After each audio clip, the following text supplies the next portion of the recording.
राम शरणो सतगुरु दयाल को मुख हृदय हरि नाम नित पत संगत साधु की जीवन मोक्ष सुख राम अणबे पद प्रकाश के दायक सतगुरु राम अनंत कोटि जन सहाय की ताई करूं प्रणाम सतगुरु को एको शब्द मन कोई लेवे मान तो सहज होत है संत दास मुश्किल सो आसान भक्ति भक्त भगवंत गुरु चतुर नाम बबु एक जिनके पद रज परसता नासत विघ्न अनेक सब धरती कागद करो सब वन कलम कटाई सात समुद्र जाई सतगुरु गुण लिख्यान जाय राम राम राम राम राम। आप सभी के अंदर विराजमान परमात्मा के पावन चरणों में प्रणाम। राम राम राम राम। स्वामी जी श्री रामचरण जी महाराज की अनुभव वाणी।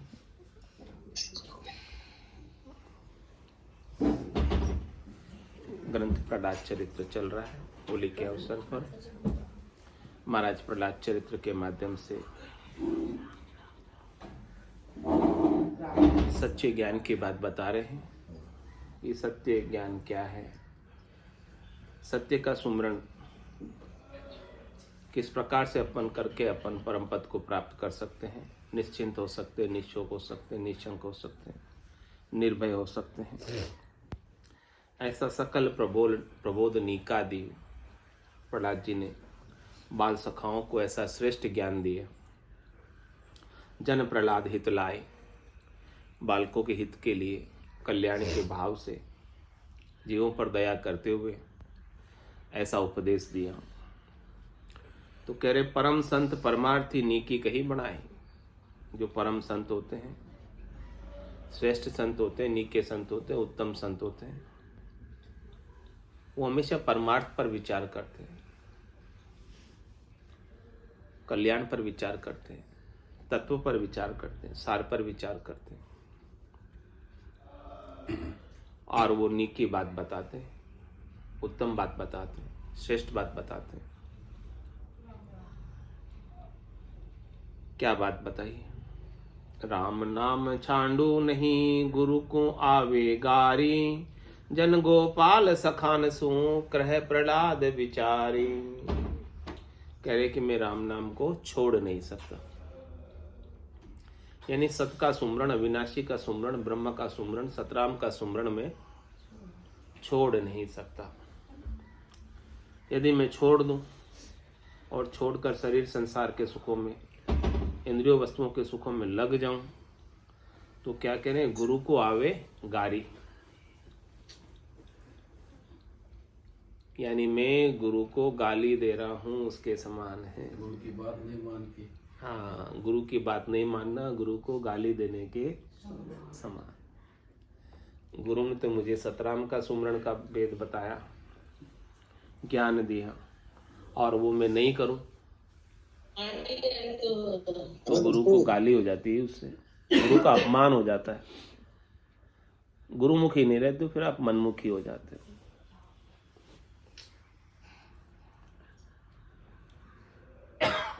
और लाभ किसको मिलता है, मनमुखी को या गुरुमुखी को? कल्याण उसी का होता है, परम मोक्ष में वही प्राप्त कर पाता है जो गुरुमुखी है। जन गोपाल सखांसु, सब सखाओं से, बाल सखाओं से ये बात कही प्रहलाद जी ने विचार करके। फिर ये सब बात शिक्षा देकर कबहु गृह प्रहलाद पधारे, राजा उछंग गोदि बैठारे। मुख चुंबन करे हृदय धारे, कहो पुत्र व्यवहार तुम्हारे। नीकी विद्या पढ़ी शोभा को, सो तुम हमसु कछुअन राखो। जो मांगो सो देव तुरंतु, मेरे कोई न वस्तु को अंतु। फिर प्रहलाद जी बालकों को उपदेश देकर घर आ गए और राजा ने बड़े आनंद के साथ 5 वर्ष के बालक प्रहलाद जी को अपनी गोद में बिठाया। हिरण्याकश्यप ने और मुख का चुंबन किया, प्यार किया उन्हें और कहा, प्यार से पूछा, कहो पुत्र आज आपका दिन कैसा गया? फर्स्ट दिन स्कूल का आपका, क्लास में क्या आपने पढ़ा, क्या सीखा वहां पर? तुम हमें एक एक बात बताओ। से बच्चा स्कूल जाते तो पूछते ना माता पिता, It's 8:15. क्या किया स्कूल में आज तुमने, क्या क्या सीखा हमें बताओ। कि मैं आज, आप पहले दिन स्कूल गए, मैं बहुत प्रसन्न हूँ, खुश हूँ। आप जो मांगोगे वो मैं दूंगा, क्योंकि मेरे कोई वस्तु का अंत नहीं है। यानी मेरे खूब सारे सामान हैं, खूब सारी वस्तुएं हैं, खूब राजपाट है, खूब धन दौलत है। जो चाहिए जो मैं आपको दूंगा। तो प्रहलाद जी ने बता दिया कि क्या सीखा और क्या किया स्कूल में, सारी बात खोलकर।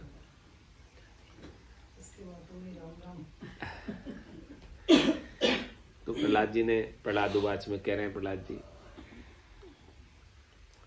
श्रवण कीर्तन सुमिरण कीजे, चरण सेव अरु तन मन दीजे।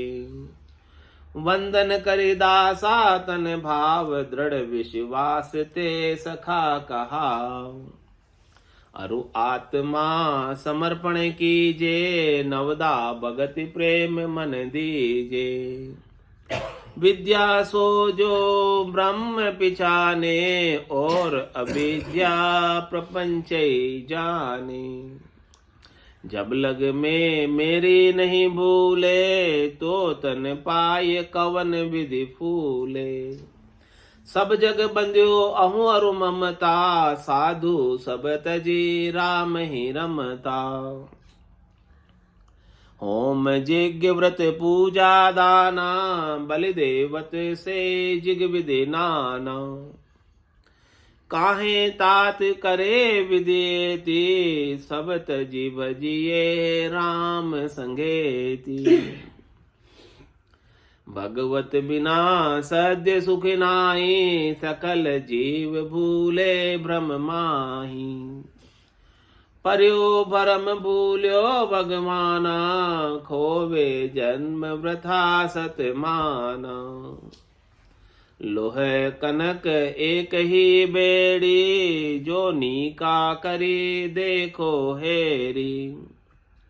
सुर नर सुर विषय रस जैसे, पशु पक्षी सुख पावे तैसे।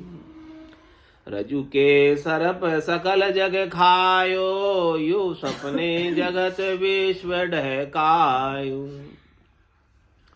ध्यावत मृग तृष्णा के पानी, यूं जीव बंध्यो देह अभिमानी।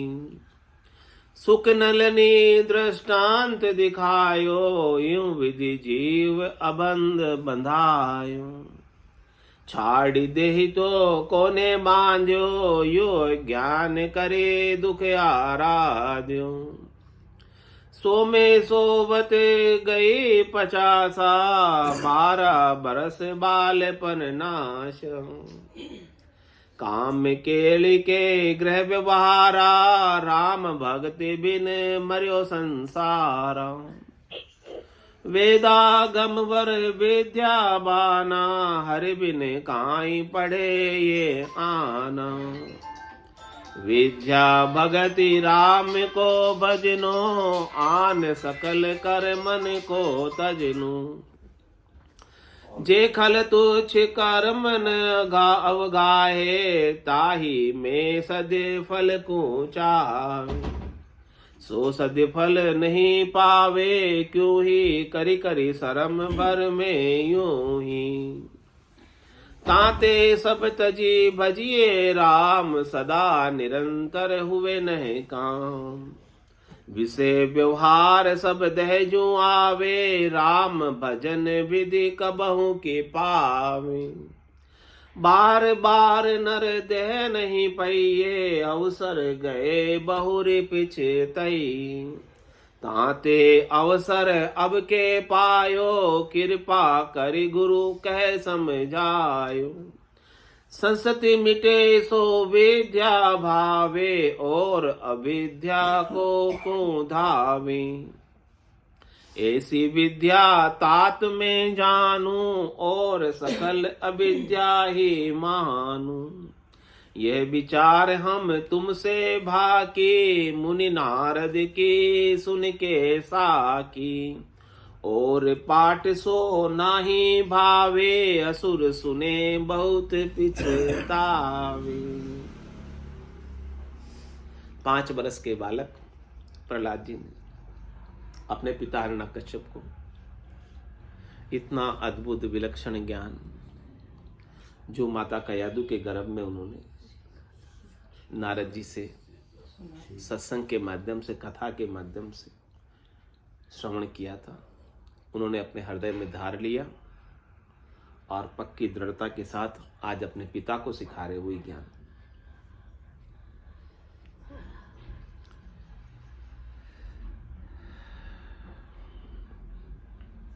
कह रहे हैं, क्या कह रहे हैं, क्या करना चाहिए आपको? ये शरीर मिला है, किस उपयोग में लेना चाहिए शरीर को? इस शरीर का उपयोग संसार के सुख लेने में करना चाहिए, इंद्रियों के सुख लेने में करना चाहिए, खाने पीने सोने में करना चाहिए, खूब मजे मस्ती करने में करना चाहिए।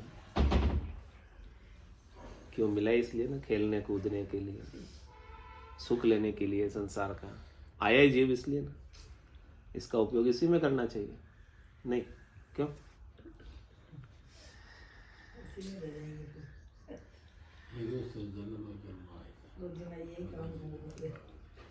खेलने कूदने के तो दिन है, अभी खाने पीने के तो दिन है।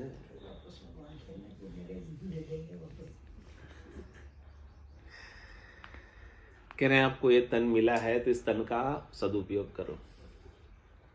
किसमें करो? श्रवण। इस कानों द्वारा आप हरि के गुणानुवाद, हरि की कथा का श्रवण करो, अविनाशी कथा का सुनो, ब्रह्म की कथा सुनो, रहने वाले राम की कथा सुनो।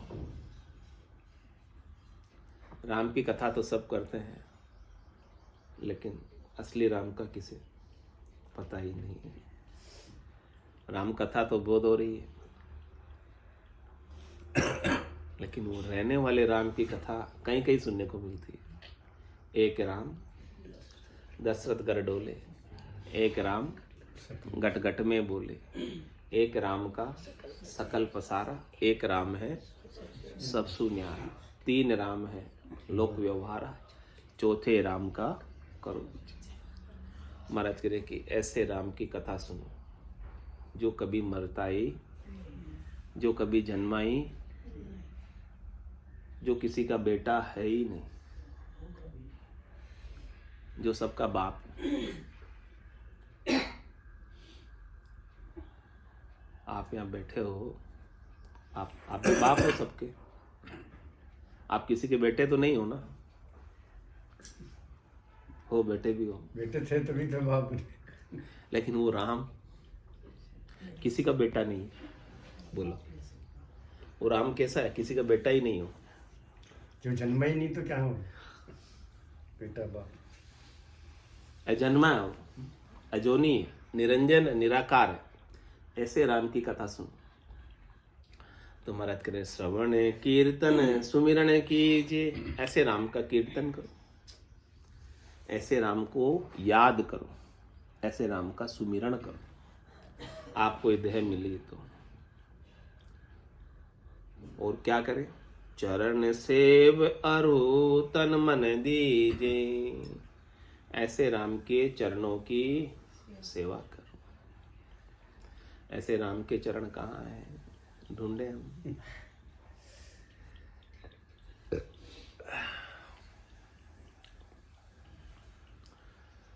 ये सारा संसार राम के चरण है।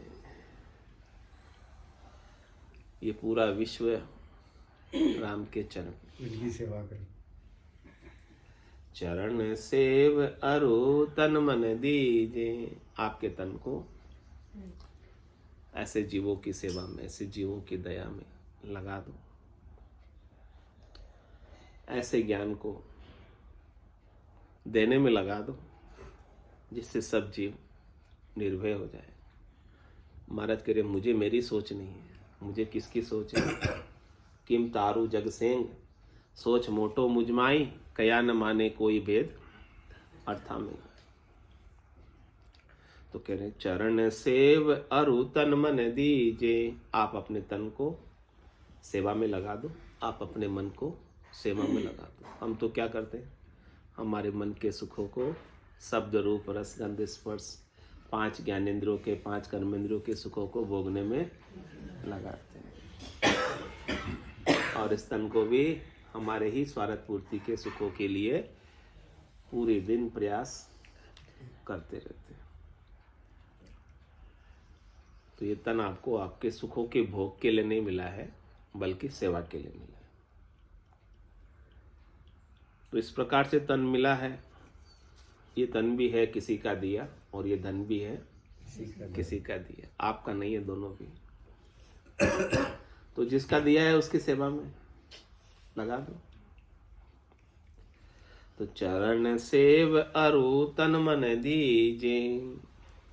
और क्या करें? बोलो वंदन करी दासा तन भाव, दृढ़ विश्वास ते सखा कहा। इस प्रकार से वंदना करो जिसने आपको ये तन दिया, जिसने आपको ये मन दिया, जिसने आपको ये श्वासें दी। उसकी कृपा का अनुभव करो, उनका गुणानुवाद करो, उनका धन्यवाद ज्ञापित करो, उनकी महिमा करो, उनकी स्तुति करो, और उनके दास होकर रहो। ऐसे सृष्टिकर्ता परमात्मा के, ऐसे राम जी के, जिससे सब कुछ हुआ।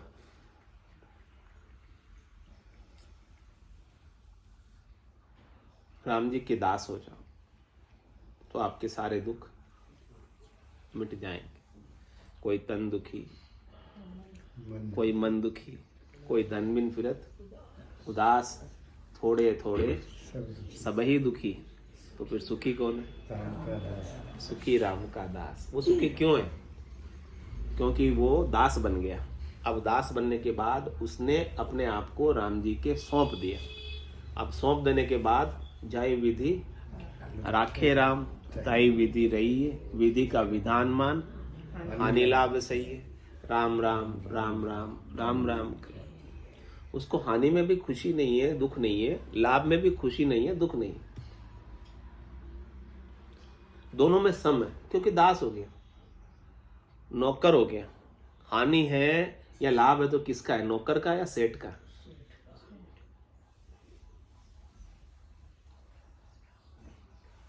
किसी के आप नौकरी कर रहे हो और उसके धंधे में नुकसान लग गया, तो उसकी जिम्मेदारी आपकी है या सेठ की है? उसको नुकसान को कौन भरेगा? आप भरोगे, सेठ भरेगा?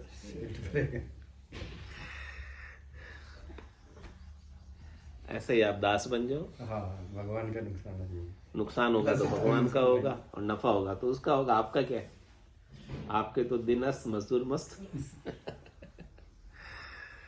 ऐसा ही है ना। तो महाराज कह रहे हैं कि आप उनकी वंदना करो, उस सांवरिया सेठ की। सेठ तो वही है। हाँ? तो वंदन करी दासा तन भाव। हम तो सब दास हैं, हम तो सब नौकर हैं, हम तो सब चाकर हैं उनके। ऐसा भाव हमारे भीतर बना रहे। जो कुछ भी सामग्री है वो सब किसकी है? राम जी की, उनकी है, हमारी इसमें से कुछ भी। लेकिन हम इसे अपनी मान लेते हैं, इसीलिए तो दुखी होते हैं। उसके आने पर खुश होते हैं और जाने पर, क्योंकि वो हमारी है इसलिए। राम जी की होवे तो कौन सुखी होवे और कौन दुखी होवे। राम जी की हम मानते ही नहीं है राम जी की, मानते हम अपनी है। तो कह रहे हैं कि आप अपनी मानोगे तो दुखी होगे, और राम जी की मानोगे तो सुखी रहोगे। तो वंदन करी दासा तन भाव, और क्या करे, दृढ़ विश्वास ते सखा कहाओ। आपका राम जी के अंदर, भगवान के अंदर पक्का विश्वास होना चाहिए, दृढ़ता मजबूत। उसी से आप उनके सखा बन सकते हो, साथी बन सकते हो। हाजर से हाजर खड़ा जब देखो, जो तू गेले चालसी करसी आछा काम, 8 पोर थारे कने हाजिर रहसी राम। सखा हमेशा साथ रहते हैं ना। It's 8:30. और सखा किस लिए है? क्योंकि उनके अंदर आपस में विश्वास है। और एक बार विश्वासघात हो जाए तो फिर वो दोस्ती बनी रहेगी उनकी, टूट जाएगी, ब्रेकअप हो जाएगा उनकी दोस्ती। हमारा करें कि आपका भी विश्वास परमात्मा के प्रति दृढ़, पक्का, मजबूत, डिगे नहीं, तो भगवान आपके हमेशा संग ही है, साथ ही है। आपका तन का कपड़ा आपसे दूर है, लेकिन भगवान उससे भी अधिक नजदीक। तो करे अरु आत्मा समर्पण कीजिए, और क्या करें, आप अपनी जीवात्मा को समर्पित कर दो, न्यूछावर कर दो, सरेंडर कर दो, कि इसमें से अपना कुछ भी नहीं है। ये शरीर भी आपका नहीं है, ये मन भी आपका नहीं है, ये धन भी आपका नहीं है, कुछ भी आपका नहीं है। सब कुछ आप समर्पित कर दो, सरेंडर कर दो। अपने लिए कुछ भी बचाओ मत। अपने लिए बचाओगे तो उसके अवेयरने की टेंशन, दुख रहेगा लगा हुआ। और बचाया हुआ कभी गलती से चला गया तो, चोरी हो गई तो और दुख, और दुख।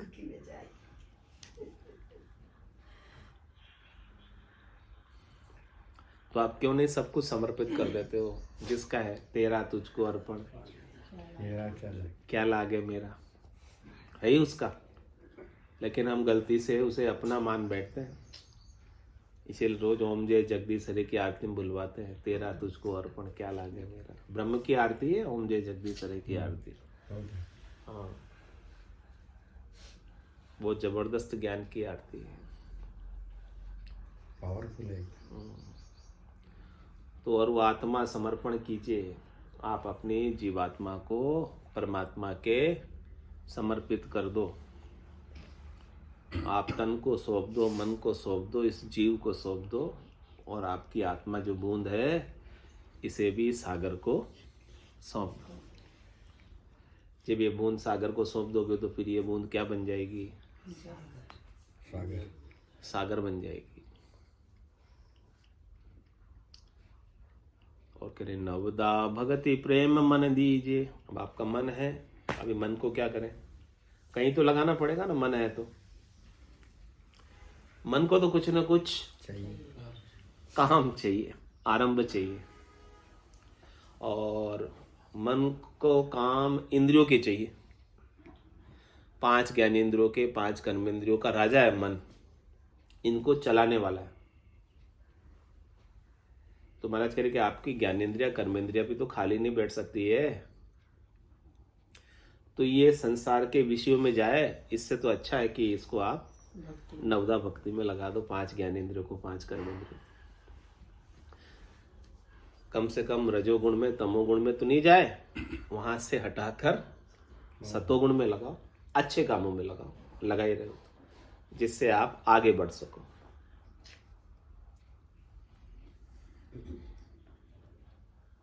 तो तन को तो सेवा में सौंप दो, मन को आप भक्ति में लगा दो।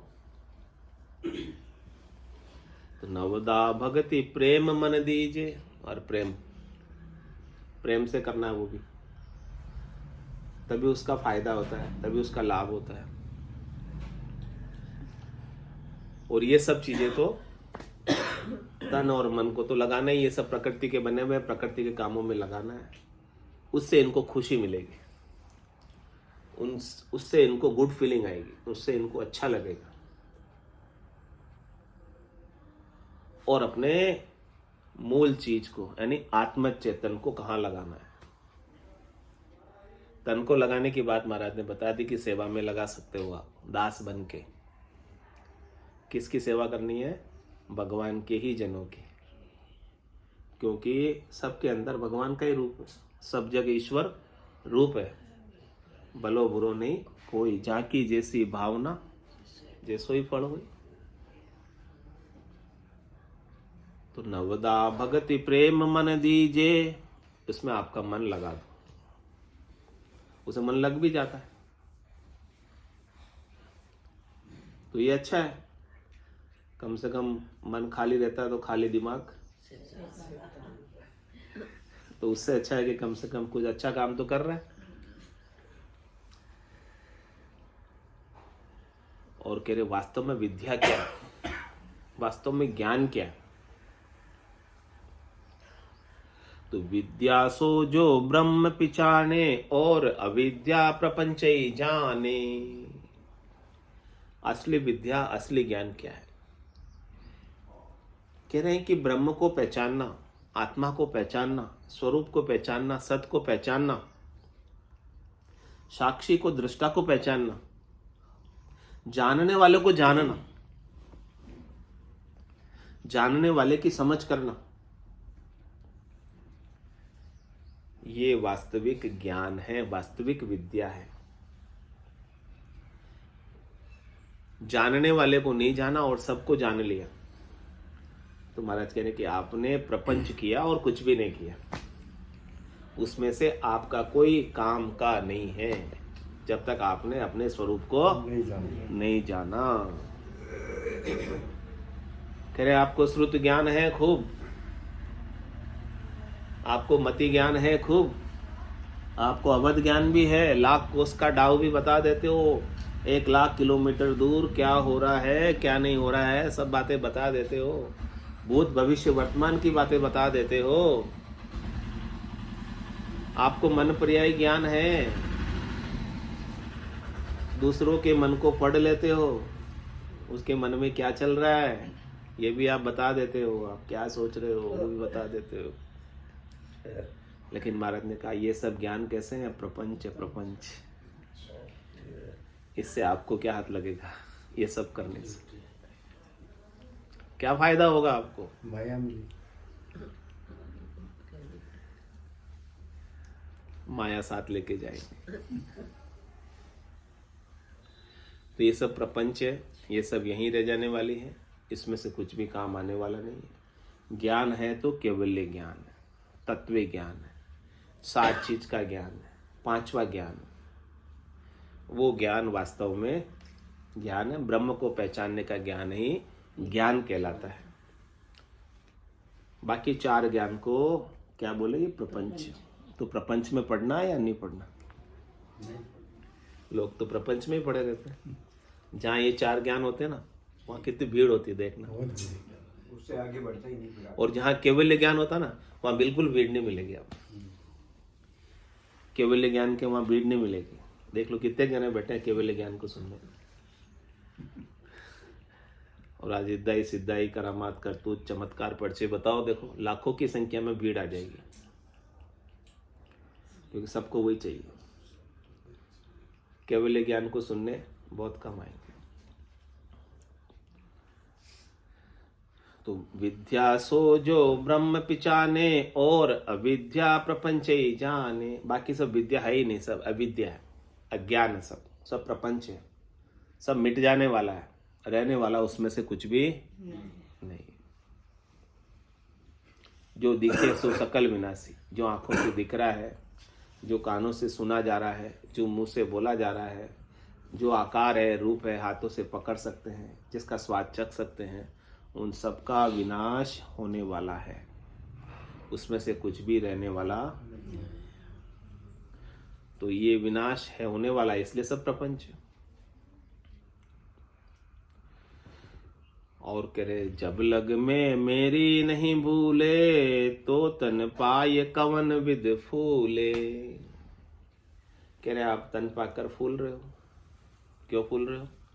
क्योंकि हमें देव दुर्लभ मनुष्य शरीर मिला है, जो देवताओं को भी नहीं मिलता है। देवता भी इसकी इच्छा करते हैं। इंद्र आदि ब्रह्मादिक वंशे यो नर्तन है, भाई राम भक्ति और साथ समागम ईशो लाभ इनमाई।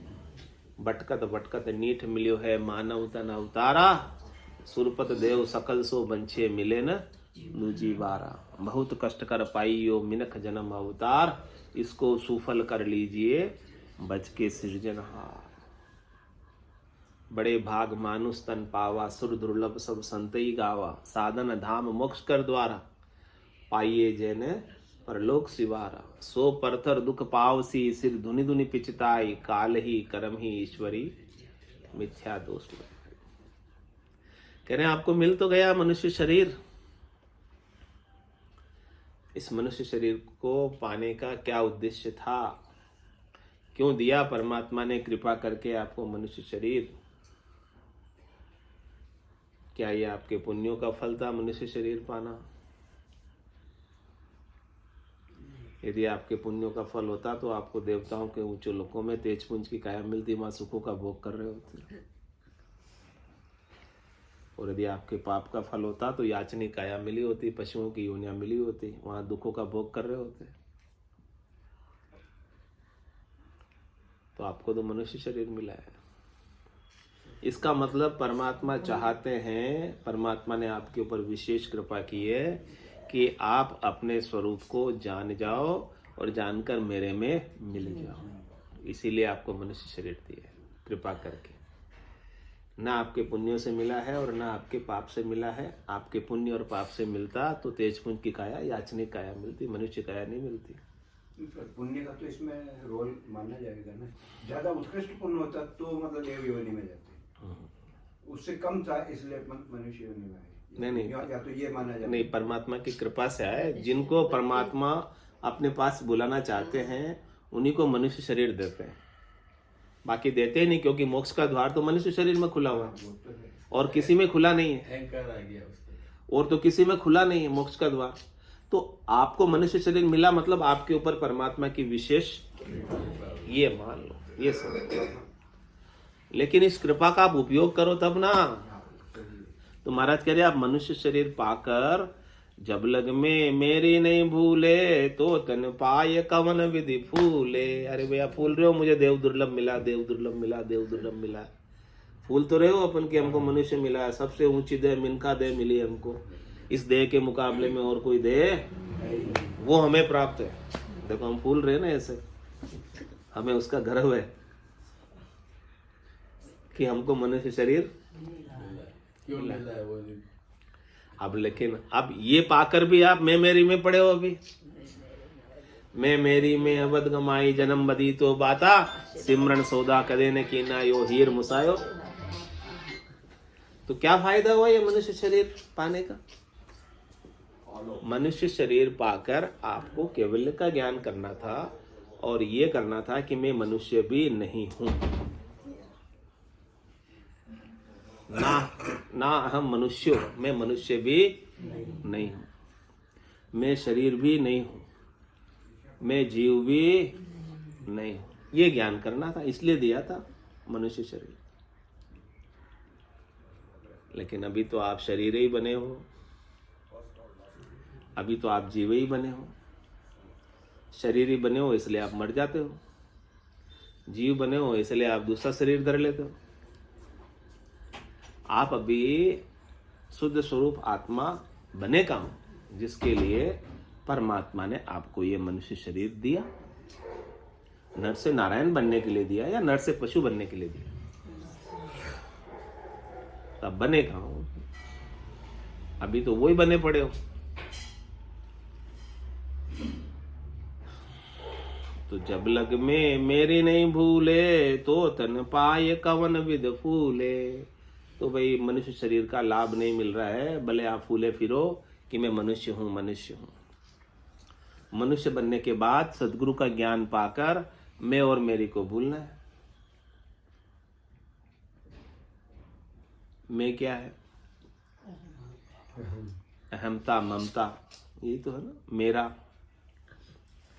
क्या है मैं? ये शरीर में हूं और शरीर से संबद्ध संसार मेरा है। ये मैं मेरी, और इसी से मुझे सुख लेना है।